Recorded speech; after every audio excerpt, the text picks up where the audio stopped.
नमस्कार दोस्तों, मैं हूँ रेलवे पॉइंट्समैन अंकुश। दोस्तों स्वागत है एक और नए वीडियो में। और आज की इस वीडियो में हम आरआरबी ग्रुप डी 2025 की 10 दिसंबर 2025 की तीनों शिफ्ट का एनालिसिस लेकर आए हैं। और आज मैंने जो 4-5 वीडियो देखी हैं इसकी एनालिसिस की, उसमें जो स्टूडेंट हैं, एक स्टूडेंट कह रहा था कि करंट छोड़ो और सिर्फ साइंस को देखो, क्योंकि जो मैथ है वो बिल्कुल सरल आ रही है, रीजनिंग है बिल्कुल सरल आ रही है। और साइंस जिसने बेसिक भी पढ़ी होगी वो साइंस के आराम से 20 प्लस क्वेश्चन भी कर लेगा। यानी कि इसके जो अटेम्प्ट हैं मैथ और रीजनिंग के 55 और 20 अगर साइंस के भी करेंगे तो 75 आराम से हो जाएँगे। और इतना पढ़ने वाला तो 4-5 करंट भी कर देगा। यानी कि उसके 80 क्वेश्चन प्लस अटेम्प्ट आसानी से हो जाएँगे अगर वो मैथ, रीजनिंग, साइंस पूरी तरह से कंप्लीट करके जाता है तो। चलिए ख़ैर हम आज की इस वीडियो में सारी चीज़ें बताएँगे कि आज पूछा क्या गया है मैथ में, रीजनिंग में, करंट अफ़ेयर में, केमिस्ट्री, फिज़िक्स और बायोलॉजी में। इसके अलावा आपको बताएँगे आज के एग्ज़ाम का ओवरऑल लेवल, अटेंडेंस क्या रही है, एग्ज़ाम पैटर्न क्या रहा है, टाइम मैनेज कैसे आपको करना है, स्टूडेंट का आज का रिएक्शन बताएँगे, साथ ही सेफ अटेम्प्ट भी बताएँगे। इसके अलावा जो सारी एडवाइस है वो भी आपको बताएँगे। देखो आज के अगर हम ओवरऑल तीनों शिफ्टों के एग्ज़ाम के लेवल की बात करें ओवरऑल, तो आज का जो एग्ज़ाम है वो बिल्कुल पूरी तरह से सभी के द्वारा ईज़ी बताया गया है। और कुछ जो करंट अफ़ेयर है वो बहुत ज़्यादा डिफ़िकल्टी भी बताई गई है।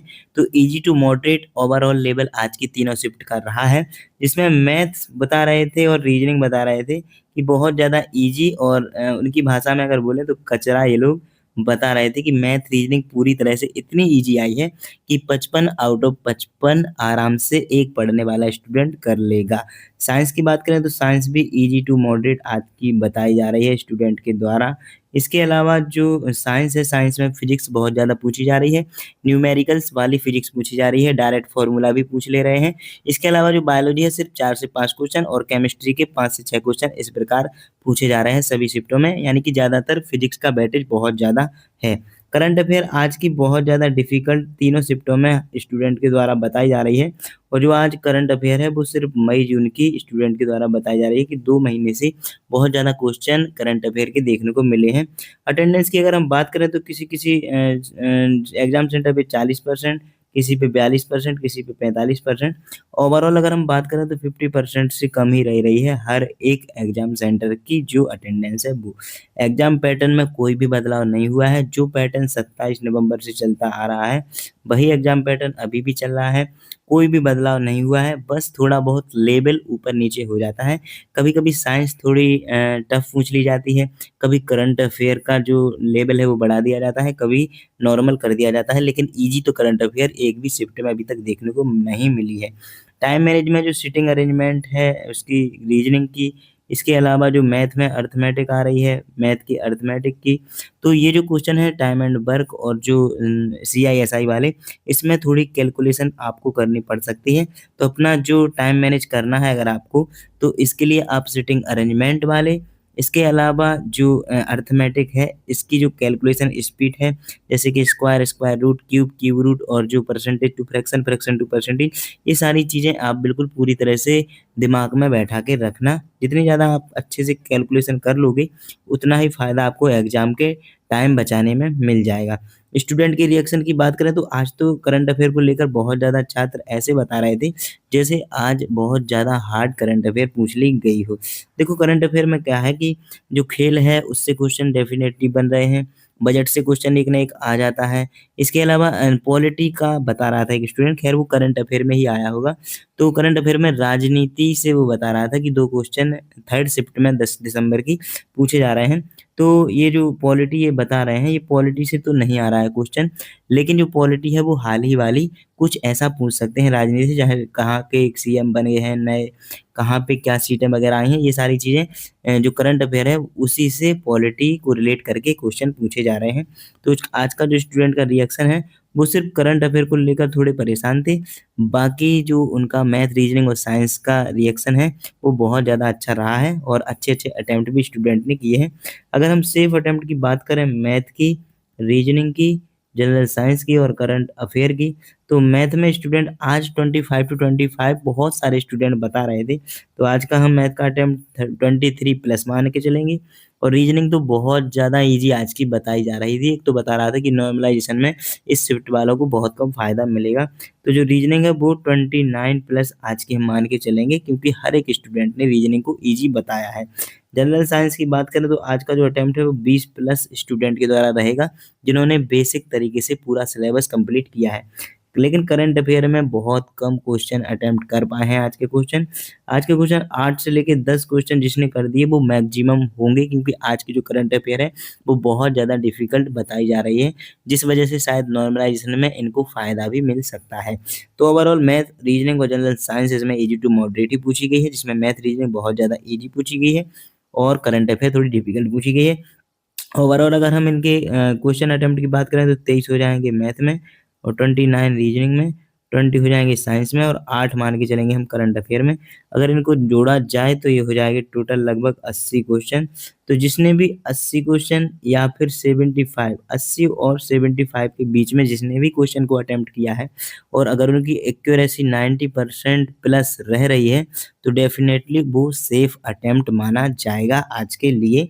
तो लगभग 75 से लेके 80 क्वेश्चन अटेम्प्ट होने ही होने चाहिए। नेक्स्ट शिफ्ट के लिए देखो, सबसे पहले मैं बता दूं कि फिजिक्स से 10 से लेके 12 क्वेश्चन हर एक शिफ्ट में पूछे जा रहे हैं। इसमें न्यूटन वाले चैप्टर से क्वेश्चन पूछे जा रहे हैं और लाइट वाले चैप्टर से क्वेश्चन बहुत ज़्यादा आ रहे हैं। इलेक्ट्रिसिटी वाले चैप्टर से भी बहुत ज़्यादा क्वेश्चन आ रहे हैं। मोशन और जो डायरेक्ट फार्मूला वाले सवाल हैं न्यूमेरिकल्स वाले, वो भी आज बहुत ज़्यादा फिजिक्स में पूछे गए हैं। तो इन चैप्टर्स को आप बिल्कुल पूरी तरह से अच्छे से कंप्लीट करके जाइएगा। बायोलॉजी की बात करें तो सिर्फ 4 से 5 क्वेश्चन स्टूडेंट के द्वारा बताए जा रहे हैं कि बायोलॉजी से बहुत कम क्वेश्चन पूछे जा रहे हैं, जिसमें पादप जगत यानी कि प्लांट टिश्यू से भी क्वेश्चन आ रहे हैं, प्रकाश संश्लेषण यानी फोटोसिंथेसिस से भी सवाल आ रहे हैं, ह्यूमन बॉडी और सेल यानी कि कोशिका जो रिप्रोडक्टिव सिस्टम है उससे भी क्वेश्चन देखने को आज की शिफ्ट में मिले हैं।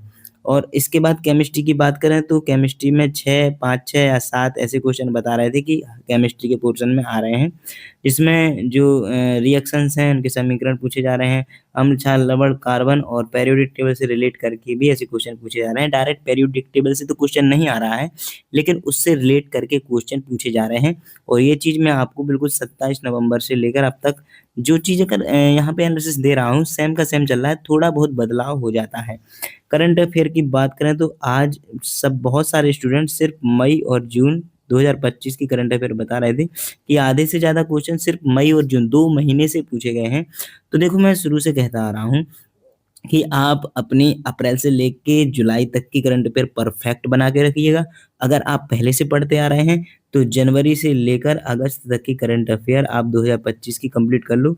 ये तो एग्ज़ाम अभी हो गया है, जब एग्ज़ाम शुरू भी नहीं हुआ था तब से मैं कह रहा था कि जनवरी से लेके अगस्त तक की करंट अफेयर कंप्लीट कर लो।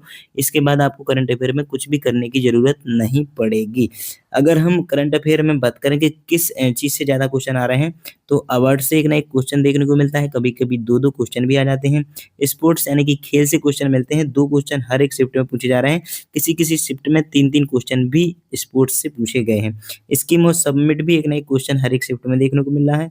बजट से क्वेश्चन आ जाता है और जो दिवस है या फिर उनकी थीम है, उससे भी क्वेश्चन देखने को मिल जाते हैं। और आज तो राजनीति से भी क्वेश्चन बता रहे थे, जो पॉलिटी है करंट वाली, उससे भी एकाध क्वेश्चन शिफ्टों में देखने को मिला है। तो ओवरऑल करंट अफेयर ये रही है। मैथ में देखो सभी टॉपिक से क्वेश्चन आ रहे हैं, लेकिन जो इम्पोर्टेंट टॉपिक्स हैं जो ईजी भी हैं और यहाँ से आपके अच्छे खासे अटेम्प्ट भी हो जाएँगे। तो प्रॉफिट एंड लॉस कंप्लीट कर लीजिएगा, मेंसुरेशन कंप्लीट कर लीजिएगा, CI SI, time, speed and distance, time and work, trigonometry और अलजेब्रा। अगर आप सिर्फ ये 7 चैप्टर भी कंप्लीट कर लेते हैं, तो 50 प्लस आपका आराम से स्कोर मैथ में हो जाएगा। जिनकी मैथ कमज़ोर है उनके लिए मैं ये टॉपिक बता रहा हूँ।